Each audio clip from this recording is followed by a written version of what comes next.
Shalom, Vracha. Nous allons dire une suite de cette mitzvah de la crainte de Hachem. Donc nous rappelons juste ce que nous avons dit hier, c'est que en effet, la mitzvah de craindre Hachem est dans le cœur. Et pour restaurer le cœur qui a été fragilisé par plusieurs choses dans la vie, par les angoisses, par les peurs, eh bien, il faut avoir peur de réciter le nom de Hachem en vain et aussi de ne pas le réciter précipitamment dans les bénédictions parce que c'est le nom de Hachem, c'est le nom du Créateur. Cela restaure et rafraîchit le cœur. Maintenant, une personne qui est à côté d'une autre personne qui est en train de dire une bracha les batala, une bénédiction en vain, mais il l'a fait par inadvertance. Il ne savait pas que c'était interdit. Il devra le réprimander, lui expliquer de ne plus répéter une chose pareille. Ou bien Mézid, par contre, s'il le fait en vain, il cite les noms de Dieu en vain, ou bien quand il fait des bénédictions, il se moque, il jette les bénédictions de sa bouche avec une rapidité, etc. Hayav lenadoto. Alors là, il devra lui expliquer que ce qu'il fait, c'est grave, à quoi ça ressemble à un serviteur ou un ministre qui voit qu'on se moque du nom du roi. Ce ministre ne restera pas sans rien faire. C'est sûr et certain qu'il devra châtier la personne. La même chose, si on écoute une personne qui se moque du nom de Hachem ou bien qui le lit rapidement, etc., nous devons le mettre en anathème. Et s'il ne le met pas en anathème, alors c'est sûr et certain que lui aussi, il sera en anathème par le ciel. Ça veut dire qu'Akadosh Baruch Hu ne pardonne pas sur cela. Donc, il ne faut pas laisser un Ben Israël, une Bat Israël, dire le nom de Hachem comme ça en se moquant ou bien en étant indulgent dans cela. Il faille toujours restaurer le nom de Hachem autour de vous. Et cela renforce le cœur. Ramban, Nachmanide, a expliqué dans le Talmud, c'est-à-dire que toute cette personne-là, qu'est-ce que ça veut dire qu'une personne qui récite le nom de Hachem en vain et ne se corrige pas, et un jour il apprend que oui, j'ai fait une faute. Il dit comme ça, Av kilo niduhu shum adam, même que personne ne l'a mis en anathème, hu yahalotz min alav, il devra enlever ses chaussures, viyeshev bakarka, il s'asseye sur le sol, bénidouille, et il soit en anathème. Vivakesh mishlosha shiatirulo. Et il devra demander à 3 personnes de lui délier, de lui enlever, de dénouer de cet anathème. Ici, il se comporte avec soumission, alors l'Éternel, immédiatement, il lui pardonne. Mais il me lave. Et sinon, alors à son propos, dit Nachmanide,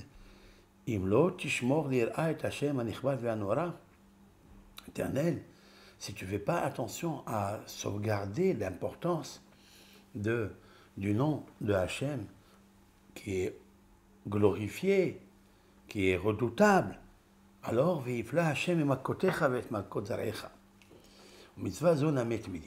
alors l'Éternel amènera ses coups, ses châtiments sur toi et sur ta descendance. Alors des fois, on ne sait pas d'où viennent les catastrophes. Mais les catastrophes, ils viennent parce que tu n'as pas fait attention, tu n'as pas eu peur de sortir de ta bouche du nom de Dieu rapidement, ou soit que tu l'as absorbé, tu l'as avalé, avant d'avaler la nourriture que tu manges qu'il t'a donnée gratuitement. Maintenant, qu'est-ce que ça veut dire citer le nom de Dieu en vain? Ils disent ça peut se produire dans toute langue, en français, en hébreu, dans toute langue. Ben bishwa'at hinam, soit une personne, elle a juré en vain, gratuitement, car le Beddin, le tribunal ne l'a pas, ou son camarade ne l'a pas obligé à jurer, et lui il a juré en vain, c'est-à-dire en mensonge. Ou biklala, ou bien une personne qui a dit une malédiction et il a dit au nom de Dieu, en citant le nom de Dieu. Ou bidivré havaï, ou bien quelques paroles vaines, c'est-à-dire des discours, des causeries inutiles, de vanité. Ou sheberach bracha she'ena tzricha, ou bien, ça nous arrive, peut-être que tous les autres ça ne nous arrive pas, elles ne sont pas fréquentes, mais celle-ci que je viens de vous dire maintenant, bracha she'ena tzricha, il est des fois où on fait des bénédictions qu'on n'a pas besoin. D'accord? Donc il nous faut étudier toutes les lois quand on fait par exemple des brachot sur la table et il y a plusieurs fruits de l'arbre et il y a plusieurs fruits de la terre. Alors il nous faut toujours prendre un fruit, par exemple de l'arbre, faire la bénédiction sur Haetz, c'est-à-dire que l'Éternel, source de bénédiction, le Maître du monde qui a créé le fruit de l'arbre, et penser à quitter les autres qui sont à table. Ainsi de même pour Epriya Adama, c'est-à-dire les fruits qui sortent de la terre. Il nous faut prendre un et acquitter les autres.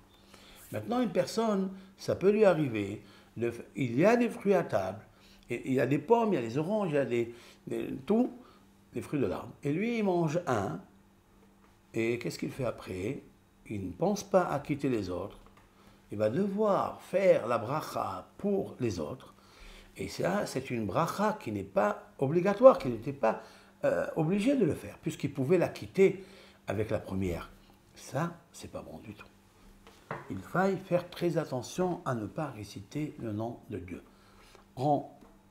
Comme ça, pour rien. Il n'avait pas besoin de le faire. Maintenant, voilà, donc ça c'est ce qui concerne la crainte de Hachem. Donc, on va résumer. La Torah nous dit « Et Hachem Elohecha tira ». L'essentiel, en fait, est le début de la fondation du judaïsme, d'un travail quotidien, d'un service divin. Il faut savoir qu'il y a Hachem, Aleph. La deuxième, il faut craindre Hachem. C'est un travail que nous devons faire, c'est un très gros travail, c'est que de Ashrei Adam et Fahet Tamid. Heureux soit-il l'homme qui a la crainte, souvent, et nos sages disent Haou Bedivre Torah Ktib, c'est-à-dire, ça rappelle tous les sujets en relation avec la Torah, avec les bénédictions, avec la synagogue, quand nous sommes dans la synagogue, avec les téphilines sur la tête, la mitzvah de la Yirat Shamaim, la crainte de ne pas réciter le nom de Hachem en vain, ou bien de ne pas écouter le nom de Hachem être blasphémé ou être, comment on appelle ça, on s'amuse en le récitant comme ça, en vain. Ça, il faille tout de suite riposter, réprimander la personne qui le fait, avec douceur bien sûr, lui expliquer que c'est le nom de Hachem et que les répercussions, quand elles sont bien, les répercussions soit du côté bon, soit du côté mauvais, quand elles ne sont pas bien administrées, eh bien c'est gravissime pour lui, pour sa descendance. Donc le nom de Hachem, il est très hachou. Je pense que le travail que nous devons avoir, c'est un travail personnel que nous devrons établir. Chacun doit transmettre à son cœur.